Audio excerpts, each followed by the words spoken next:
This study aims to establish correlations between the Amarna Letters and biblical events, emphasizing the parallels between ancient texts and biblical narratives.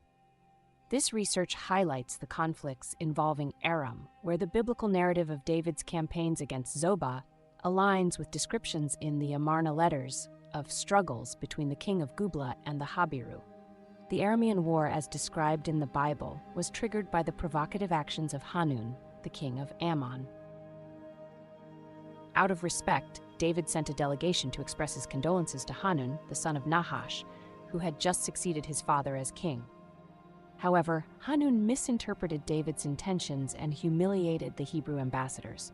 The book of 2 Samuel chapter 10, verses 3-4 recounts, Hanun shaved off half of each man's beard, cut off their garments at the buttocks, and sent them away.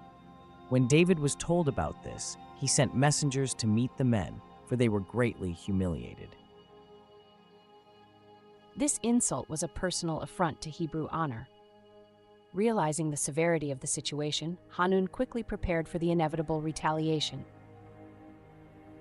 To bolster his defenses, he hired Aramean mercenaries from various city-states, including Zobah, Beth Rehob, and Maacah, assembling a formidable coalition to face the Hebrew response.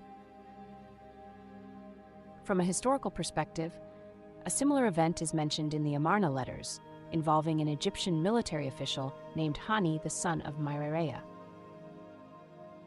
Both his name and his father's name bear striking resemblance to the biblical narrative.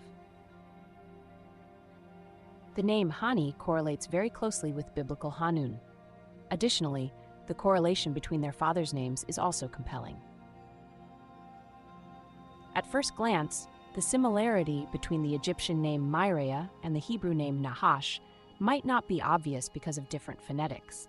However, there is an etymological link. Myreia means beloved of the sun god, while Nahash could be a shortened form of Na Shamash, also meaning beloved of the sun god. But by contracting the theophoric element, the Bible may be playing on the name Nahash with the word Nahash, meaning snake. Therefore, this identification is very plausible. Although the Amarna Letters often portray Hani in a diplomatic role, he also held military responsibilities. One notable letter, Amarna Letter number 21, highlights Hani's role in ensuring the security and escort of valuable tributes sent from the king of Mitanni, a task requiring both diplomatic skill and military oversight. The king of Mitanni, regarded as one of the 5 great kings, addresses the pharaoh as a brother, in a privileged status reserved only between the rulers of Egypt, Hatti, Babylon, Mitanni, and Al-Ashiyah. In this letter, he goes out of his way to compliment Hani on his talents. He writes, O Pharaoh, my brother, Main, your messenger, and Hani, your intermediary, I have exalted like gods. I have given them many presents and treated them very kindly, for their report was excellent. In everything about them, I have never seen men with such an appearance. May my gods and the gods of my brother protect them.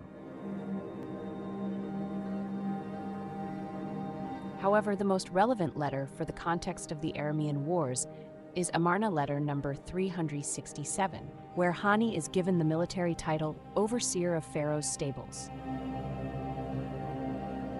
Such a letter was sent by the pharaoh to the strategic city of Akshaf, located on the border between Aram and Habiru territory.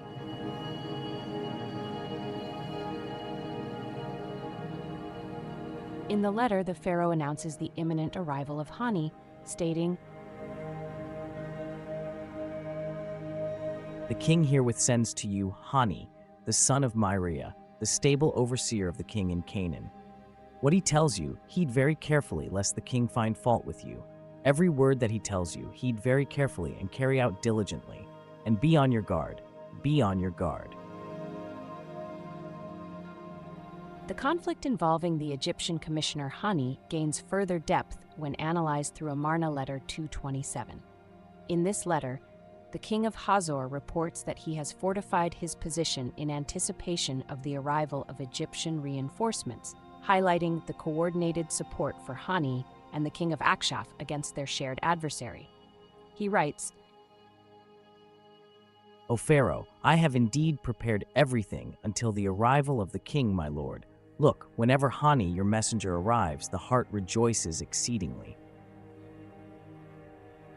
Additionally, despite the Egyptian commissioner Hani not being referred to as the ruler of a kingdom called Amon, his Amarna letters reveal a strong connection to this region.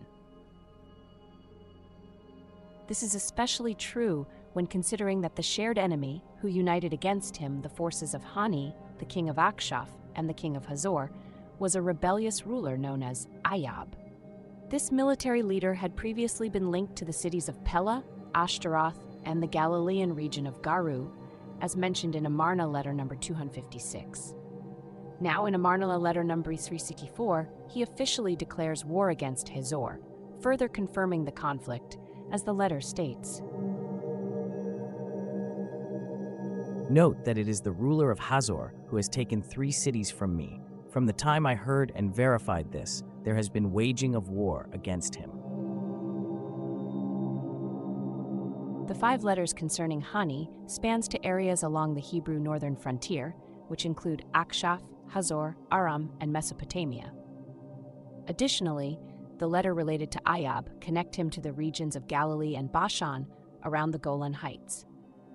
In conclusion, while the specific name Amon does not appear in the Amarna letters, I argue that the region between these letters offers a remarkable correlation, supporting the idea that Amon was a later term applied retrospectively to an area that Hani influenced. This retrojection aligns with known historical tendencies, as seen with names like Pharaoh, Chaldean, and Philistine, which were also used in biblical contexts to reflect regions or powers during the Bronze Age, even if their designation were only first used during the Iron Age.